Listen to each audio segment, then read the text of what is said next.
So this is my video essay for the prelim exam and the craft test lecture. So for the question number 1, how are ceramics used in modern life? Explain your answer by giving 2 specific examples. So the ceramics used in modern life as a decorations or decorative item at home or even at school. For example, ceramic wall sculpture decor, pottery decor, and ceramic mushroom garden stakes. So, ceramic mushroom garden stakes usually used in decor in the garden area at school. So, number 2, if you will build your own house and you plan to use glass euros, what type of glass will you use and why? Cite 2 reasons in your. Okay. So if I will build my own house, the type of glass that I will use is low A or low emissivity glass because it reduces excessive heat and UV rays that can harm plants as well as providing extra insulation during cold weather since the heat or light energy is absorbed by glass. Furthermore, during summer, there is so much heat, but through the use of low E glass as walls can help block most of the infrared radiations. Thereby, the heat coming into the house is greatly reduced and the interior of the house is kept cool. So number 3. What type of glass is best to use as railings? What is the characteristic of that glass that makes it suitable to be used as railings? Okay. Okay, for me, the types of glass that fit to use as railings is toughened glass because it has 5 times stronger than regular glass and thus can bear load without breakage. So the toughened glass ensures safety and resilient quality that makes it perfect fit or suitable as railings, especially that railings usually located at the stairs. So we need to make sure that the railings that being used can't be easily broken so that it cannot cause an accident. So, question number 4. Explain how the following are considered as potential sources of health hazards. Limit your answer entry. Okay, for the first one, chemicals.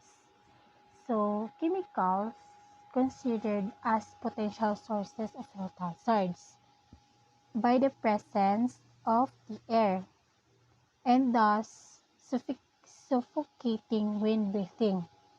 It will generally give harm if we inhale chemicals that is poisonous to our body, so it's not healthy.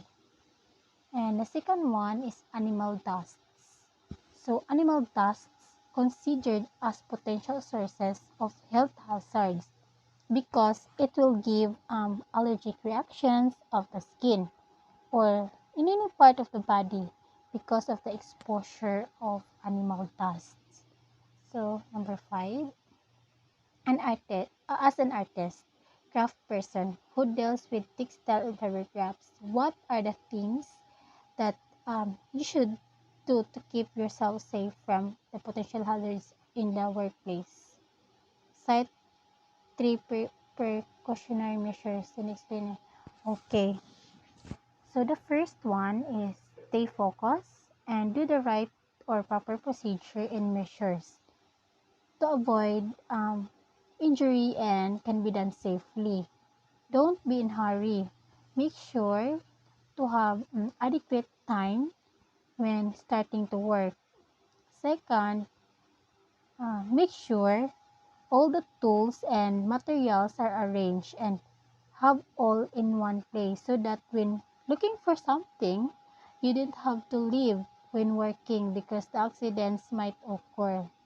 And the third one, before starting any project, read the directions attentively.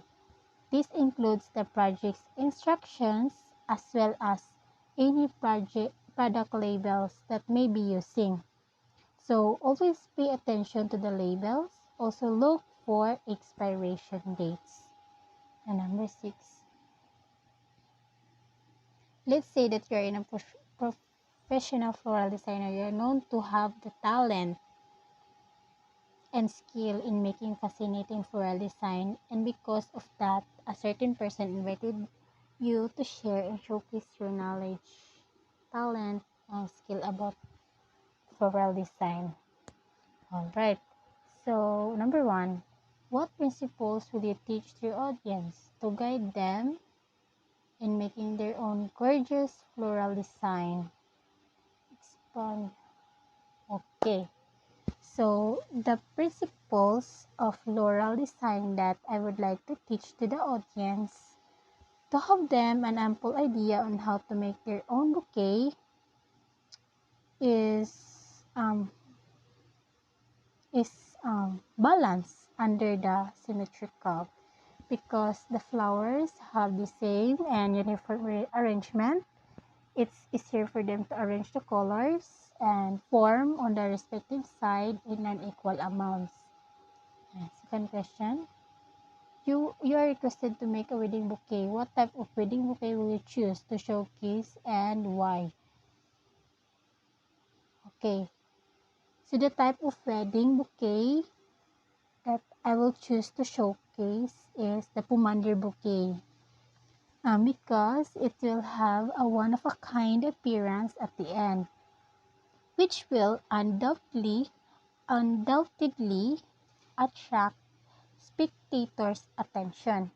So it also handy and quick to throw the bouquet to the bridesmaids right immediately during the reception. So it's very unique to um to see. Number 3, um to make your audience visualize everything, provide a clear and concise step-by-step process. Okay, so for this first step, gather your materials like flowers of choice, vase, shears, thorn stripper, and water. So the step 2, remove any extra leaves to create a clean stems. It's okay to leave some foliage, but remember that you'll also have greenery to fill in any extra space. And step 3, measure the flowers against your vase of choice and cut it into size. Be sure to cut the stems at a diagonal, because this will let the flowers soak up more water and help them stay alive longer. So step 4, fill your vase half full with water. You'll want to change the water every 3 days. If you use less water in the vase, you should change the water more often. So, step 5, pour the plant food into the vase. It should naturally mix in, but sinks to the bottom. Stir it until it's dissolved. And step 6, start by crisscrossing your foliage to create a base. Forming this lattice pattern will create a sturdy base for your other flowers.